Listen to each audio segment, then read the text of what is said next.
Welcome to the Growth Room with David Daniels. Today, we're incredibly fortunate to have Scott Doggett, the visionary founder and chief servant leader of the National Academy of Leadership Development. Scott, with Johnson & Wales and University of the People advanced degrees, has dedicated his career to leadership development with his unique servant strategies rooted in the conviction that every person is priceless. Today, we'll be diving into his unparalleled approach to leadership development and exploring the significant trends he's observing in the industry. Scott, it's a pleasure to have you. How are you today? My goodness, it's so great to be here with you, David. I'm doing great. Thanks for having me. Excellent. Excellent. Excellent. Can you share a little bit about your background and your role at LDA? Yeah, for sure. I spent 30 years in the hospitality industry. Part of that, the first part of that in operations, running hotels and resorts all over this country, and then kind of fell in love with training and development and made a pivot back in 2006. And ever since then, I've been in this space in leadership development, customer service training, and absolutely love it. And recently just branched off and started this Academy of Leadership Development uh, about 6 months ago or so. So we're really early on in our journey. Very nice. Very nice. Very nice. What is with the business? What does a typical day look like for you? Excuse me. So we are on a mission. We're really trying to create a national movement to bring humanity back into workplaces all over this country. And Nice. so I've been spending time uh, after we published the book and we created a workshop to go with the book around servant leadership, but servant leadership for today's modern day workplace to show leaders kind of a different way to lead that creates very healthy people first cultures where organizations can really thrive. And so I've been working on putting together a faculty of leadership development gurus from around the country who share that passion and training them and getting them up to speed. And so we've got a team now ready to go that to get into organizations to help them. And I think now, especially now with all the things going on around the world, we need to bring some love back into the workplaces all over the country. No doubt, Scott. What was the major, I guess, driving issue that was going on or that is going on in the industry that caused you or forced you to go ahead and start this as a movement? So I think there were two things that came together for me. One was COVID and what happened during COVID to workplace culture, and I experienced it, and I saw a lot of people impacted by that, Right. and a lot of people were let go, and people programs were stripped from budgets, and just that culture eroded. And now with AI coming into the picture, there's a lot more stress with people wondering if their jobs are going to even exist, Right. and and all the things going on in the world. There just seems to be so much going on, and so employees are bringing that with them, and they're carrying that with them in the workplace. And what I didn't share was my last corporate job. I actually took a bit of a pivot and spent some time with a nonprofit organization called World Vision USA. And uh, unfortunately, the job was cut because of some foreign aid cuts that happened in early 2025. But Uh, I'm a faithful guy, and I really believe that God brought me there for a reason, so no that I doubt. could experience something that I've never experienced before. And that organization was built on servant leadership. Like every executive, every leader was a servant leader. And that culture that they built was the most beautiful culture I've ever been part of. And the results showed their turnover was like 6%. Their Right. every metric you looked at was just top, top, top in class. And so that was the inspiration for me to be able to go and say, my goodness, that's what I needed to feel. That's what I needed to experience so that I could go out and write the book and hopefully put some curriculum together to teach other leaders about this style of leadership and that anybody can do this and the results that come from it. Right. Right. Are there any kind of major shifts that you're seeing in the industry right now that are that are just kind of let me just ask what are the major shifts that you're seeing in the industry? Yeah, I think the hot topic right now is the AI conversation, and it's the AI adoption topic that people are scratching their heads because there's all these great tools and they're not going away for sure, but they're also not being adopted. And so I just spoke at a big IT Expo conference in Fort Lauderdale, and I spoke on the human side of AI adoption and the conversations taking place. You know, again, it wasn't about the technology. There was some talk about, are we doing enough training around the tools? And the general consensus was, yeah, I think we are. There was something else, and I think that something else was we're treating AI like it's an IT project, right? Like we're trying to implement a new tool versus looking at it from a change management perspective and understanding this is a big cultural shift for us as a Right. society. And with that, people, we need to be able to lead people through change. And so I think we're approaching it. And what I'm seeing organizations failing at is how they're rolling it out. And there's a lot of fear, whether, learn it or you're going to become obsolete or right that kind of messaging that's not doing anybody any good. So that's the biggest trend that I'm seeing right now that we're trying to help with. How has that trend impacted your business or growth strategy? Is it actually something that's helpful for you? Yeah, I didn't go into it thinking that this would be a main focus of ours because we went in really trying to combat all the damage done in the wake of COVID and trying Right. to help companies rebuild their cultures coming out of that experience. But very quickly, I recognized that we need to address this topic, and it actually has become more of a focus for us. So in our workshop, even we built in a whole new section to help leaders brainstorm effective uses of AI and how they can use that to reclaim time to Hmm. spend now more with their people, right? So all of these excuses, I don't know, as a coach, I'm sure you've heard this in the past, but anytime we've tried to get leaders to do more mentoring or coaching or team building, these really valuable activities, the excuses have always been, I don't have the time, right? Busy. AI is going to allow us to get that time so we help leaders identify how to shift that time and put it back into your people. And again, the results that can come from that.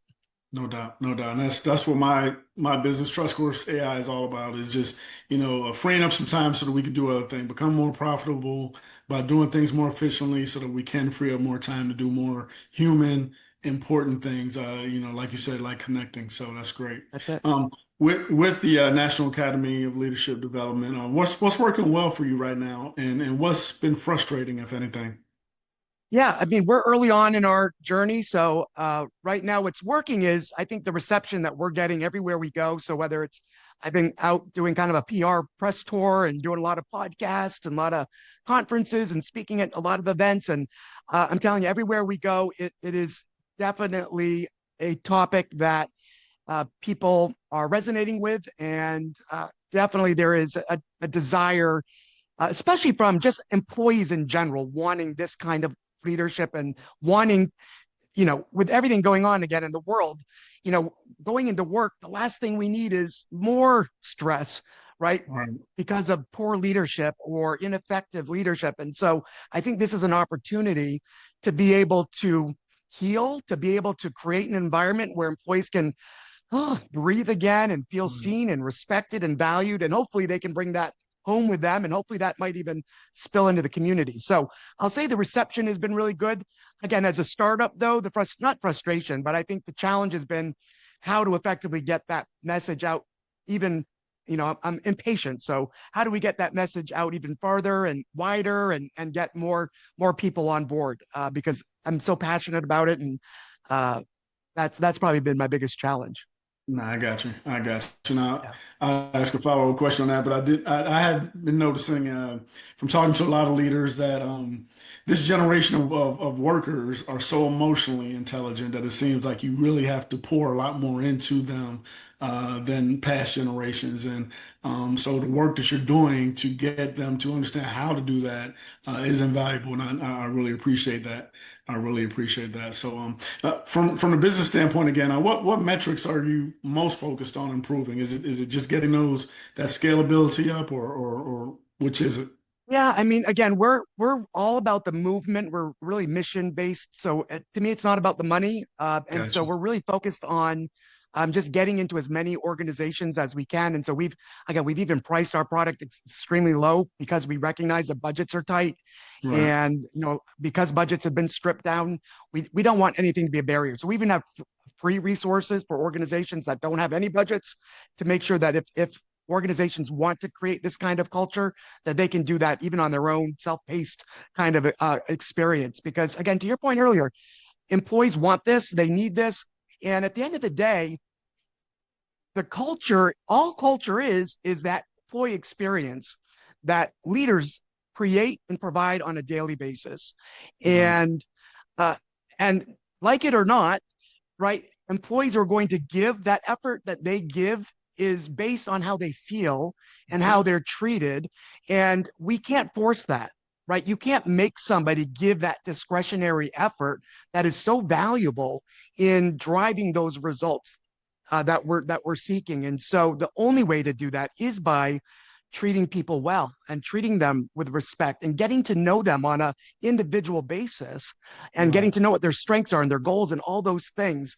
And then the other thing that we say is to make sure that when we see people that we see them based on their worth and not on any other factor, right? So seeing people based on that humanity, that they are a priceless human being, because Right. the way you see people is the way you treat people. And if we So, see you as a low performer, or, oh, there's somebody, they're 3 levels below me, why would I right. even bother talking to them? Right. Um, that's not only how we treat them, but that's how we make them feel.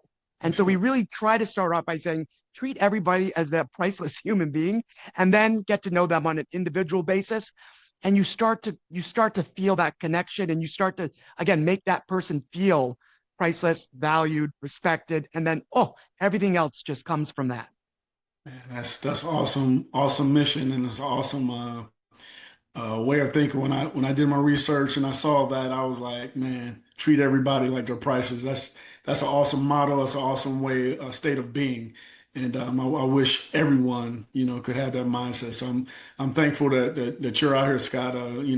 Sending that message to the world because we need it. We definitely need it. So, where do you see the academy being in the next 6 to 12 months from now? Well, right now we've got about 22 faculty on board across the country. I'm looking to double that by the end of the year, uh, because what I'm hoping to do is be able to get faculty in all the key markets so that, again, because we've strategically priced our workshops and our retreats and our certification programs low, uh, Mhm. we don't want to travel our faculty so much. So we are looking to kind of make sure that we have faculty in all those key markets, and Yes. then again, just getting the word out and trying to get into as many industries as we can. So our faculty are very diverse, and we've got people that have spent time in healthcare and government and finance and hospitality.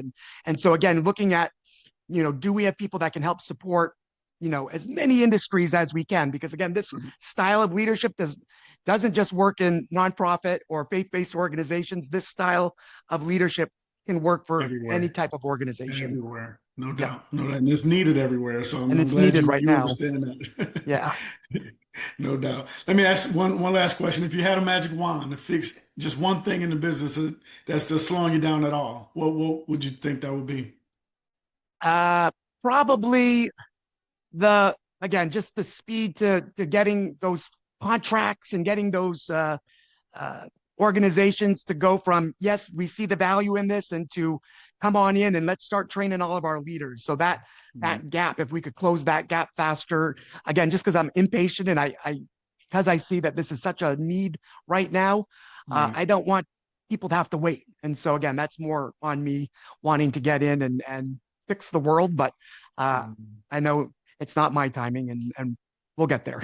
You're right. You're right. You're right. You Yeah. know the man upstairs has the perfect Yeah. timing, but I think you're well within in those barriers. So you're doing great, Scott, and I really appreciate it. Really want to thank you for the insights that you've given. And being here and giving us a few minutes. And man, you're very inspiring. I'll just say that on the record. Well, I And appreciate it. I wish you much success because, like we both said many times, your mission is needed right now, especially. And I really wish you well. So thank you for being here. Thank you for having me. It's been a pleasure.